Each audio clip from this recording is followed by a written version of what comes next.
alunos do 8º ano do Colégio Teixeira Neto. Estou com muita saudade de vocês. Meus queridos, como nós já começamos o nosso estudo do livro 2, sobre paisagens naturais dos continentes americano e africano, eu quero fazer uma recordação, o que vem a ser quadro natural. Lembra que eu falei com vocês que qualquer lugar do planeta tem esses elementos que compõem o quadro natural? Então, o quadro natural de qualquer lugar do mundo, ele é constituído por relevo, vegetação, hidrografia, solo e clima. São 5 elementos. Então, recapitulando, relevo, solo, clima, vegetação e hidrografia, correto? Então, na aula anterior, a gente fez uma apanhada aí a respeito das paisagens naturais, né, dos 2 continentes. Eu vou pegar aqui o globo para a gente poder estar conectando. Nós vamos falar especificamente da América e o foco também no continente africano. Então, nós estaremos falando agora, no primeiro momento, a respeito do relevo e a hidrografia lá do continente africano. Bom, como a África é um continente bastante grande, né? Ele é vasto, tem um território bastante amplo, né? E com um quadro natural bastante diversificado, contendo desertos e o maior deserto do planeta, que é o deserto do Saara, ela vai ter também um quadro natural bastante específico dela.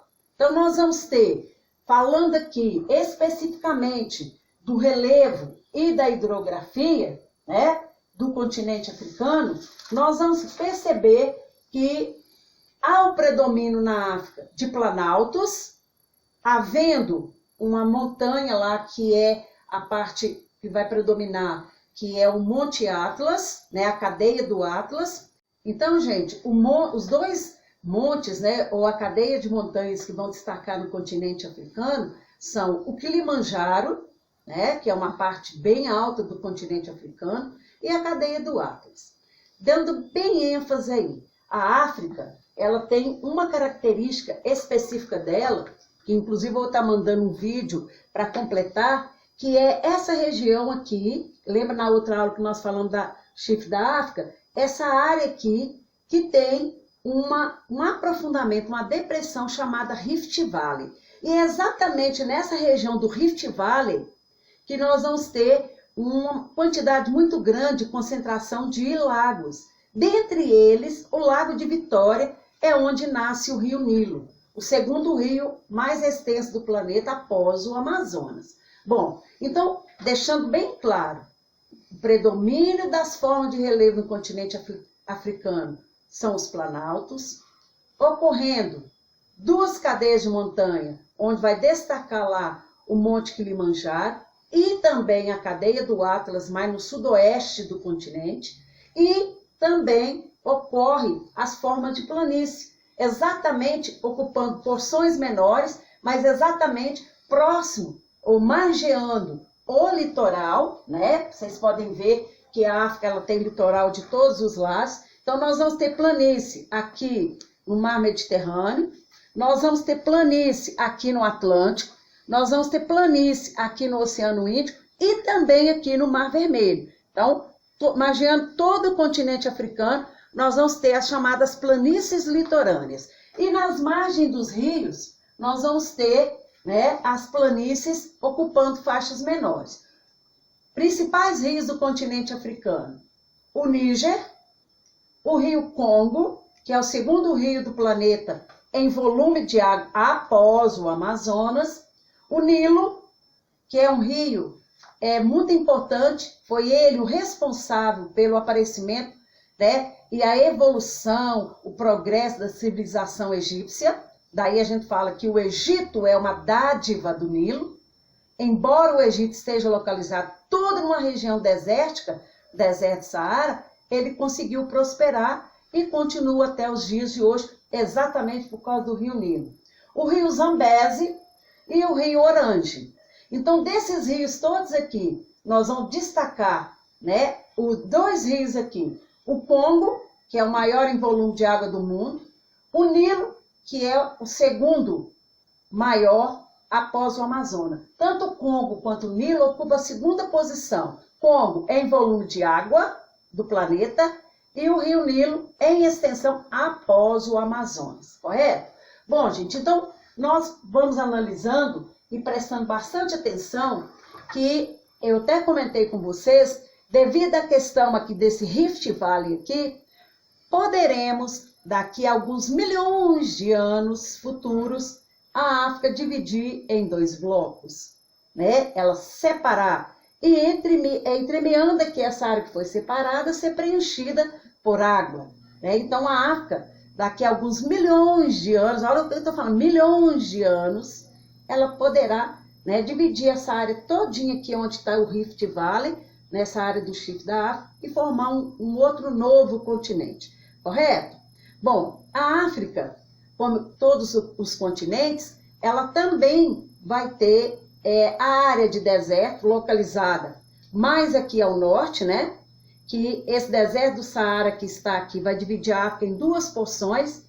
Ao norte, a chamada África Branca, e ao sul, a África Subsaariana, né? De todos esses países da África Subsaariana aqui, que está abaixo do deserto do Saara, nós vamos destacar a República Sul-Africana, que é um país emergente, faz parte do BRICS, e grande parte dos outros países são países que estão classificados em países em desenvolvimento ou subdesenvolvidos, correto? Agora, tem uma curiosidade grande também. Tem esse país aqui, o qual eu estou colocando meu dedo indicador, que é a República Democrática do Congo, aonde que vai ter o rio Congo, é um dos locais que nós vamos encontrar uma das maiores reservas do planeta de diamante. Isso é muito curioso. E a República Sul-Africana, onde nós vamos encontrar uma das maiores reservas de ouro do planeta, certo? No norte do continente africano, né, bem ao norte do continente africano, essa área aqui da África Branca, nós vamos ter uma reserva muito grande de petróleo, né? Petróleo e gás. O que prova para nós que no passado geológico da Terra, houve realmente o supercontinente chamado Pangeia, que essa área aqui estava conectada aqui com o Oriente Médio, aqui da Ásia, foi separado e preencheu essa parte aqui, a água que nós chamamos hoje de Mar Vermelho. Separando aqui a África da Europa, que houve a separação enquanto era Pangeia, né? A gente tem aqui o preenchimento por águas e que eles deram o nome de Mar Mediterrâneo. Bom, agora no segundo momento nós vamos falar sobre o clima e a vegetação do continente americano. Lembrando que a América é um continente que vai se estender no sentido norte para sul, né? Então aqui nós vamos ter a presença de vários domínios climáticos e automaticamente de vegetação. Bem nessa área norte aqui, nós vamos ter o domínio polar. Ao sul dessa região polar aqui, né, nessa região aqui do Canadá, o Alasca, que é extremamente fria, a gente fala de domínio polar, nós vamos ter uma outra região chamada domínio frio, onde vai até acontecer uma floresta de grande importância econômica para a produção de papel, né, que é a área de predominância dos pinheiros. Mas ao sul, nós vamos começar a ter a zona temperada do norte, que vai abranger um trecho do Canadá e uma parte grande dos Estados Unidos. Não que aqui nos Estados Unidos não ocorra deserto. Aqui essa área oeste aqui, nós vamos ter áreas de deserto e de muita instabilidade geológica, com terremoto, né, com vulcanismo e tudo mais.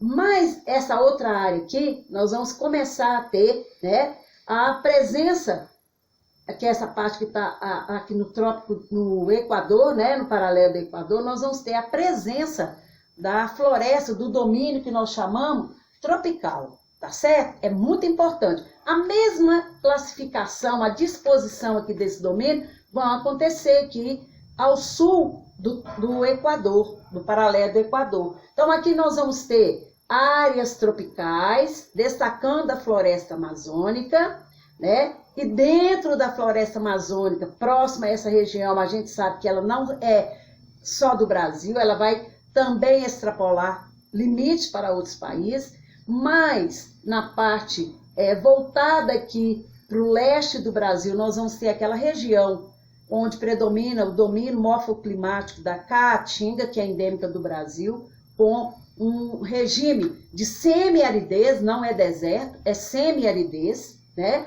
As chuvas são irregulares, ocorrendo só uma época do ano.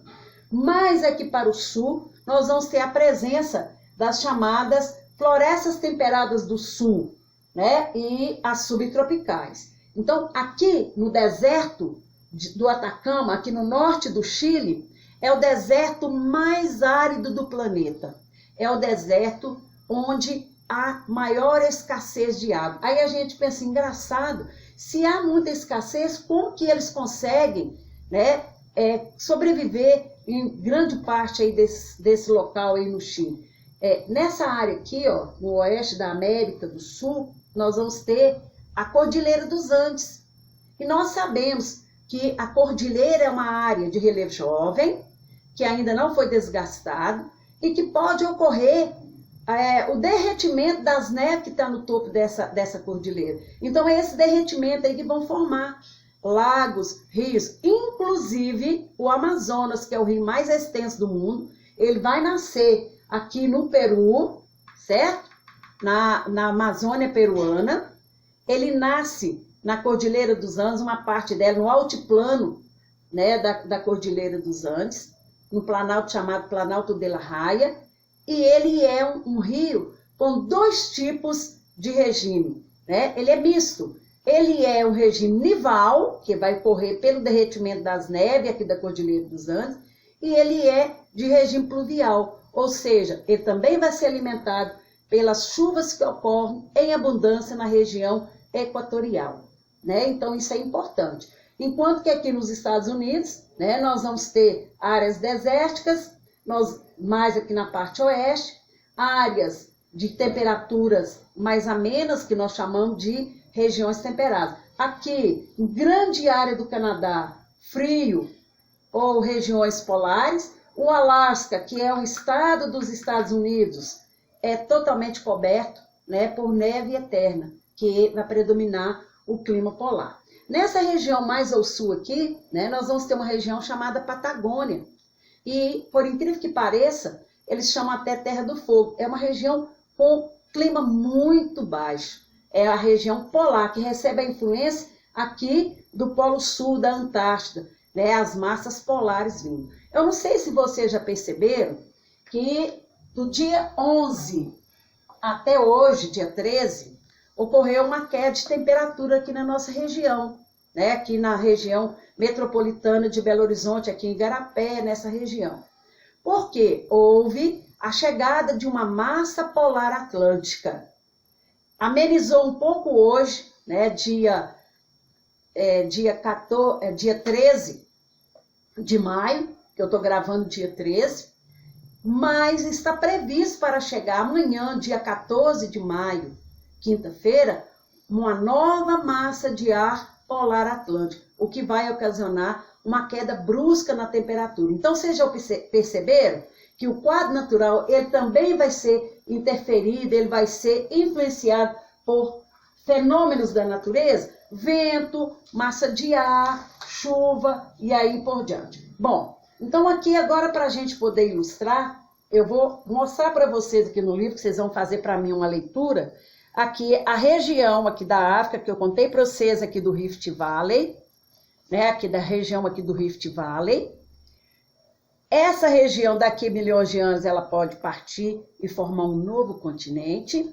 Eu quero mostrar para nós aqui a disposição do continente americano. Aonde está esbranquiçado nessa área aqui, que é uma imagem de satélite, é onde vai permanecer o clima mais frio, o clima polar, né? Então é muito comum a gente falar que essa área aqui é uma área inóspita para o homem. Por quê? Por causa das temperaturas muito baixas. Mas tem gente que vive lá que adaptou esse rigor climático. E essa área que eu estou mostrando aqui para vocês, aqui na América do Sul, é a área onde tem um relevo mais elevado. é o relevo jovem, que ainda não foi desgastado totalmente pela erosão. E a mesma coisa aqui na América do Norte. Nós vamos ter aqui, ó, as montanhas rochosas a oeste. Então, todo o oeste do continente americano é uma área de relevo jovem, que foi pouco desgastado, né, pela ação da erosão.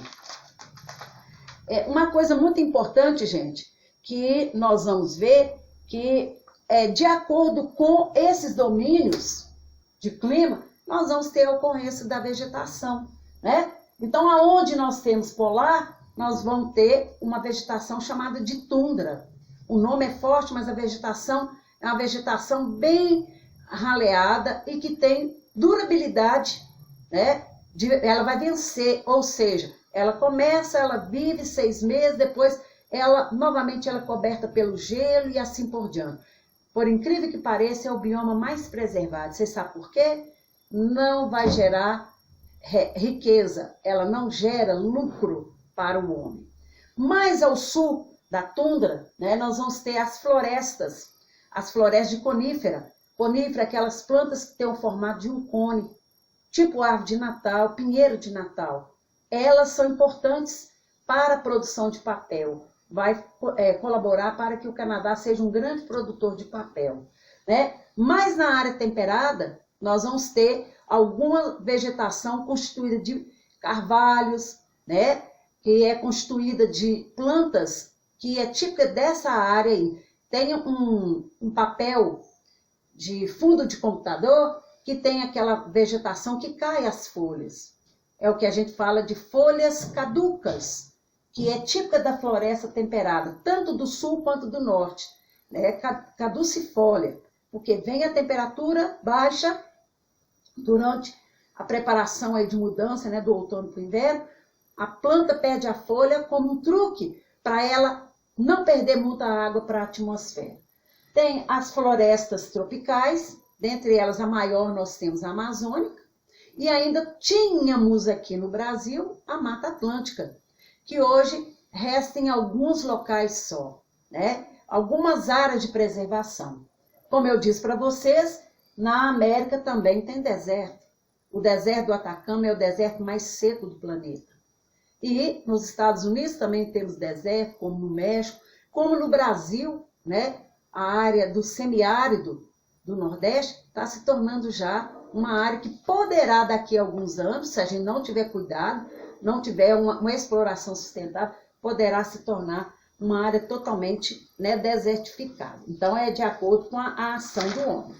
Bom, gente, em se falando de rios, né, a África, olha bem para vocês verem, lá na página 9 do nosso livro didático, eu tenho aqui a apresentação do relevo e a apresentação aqui, ó, tudo é foto de satélite, a apresentação das principais bacias hidrográficas do continente, correto?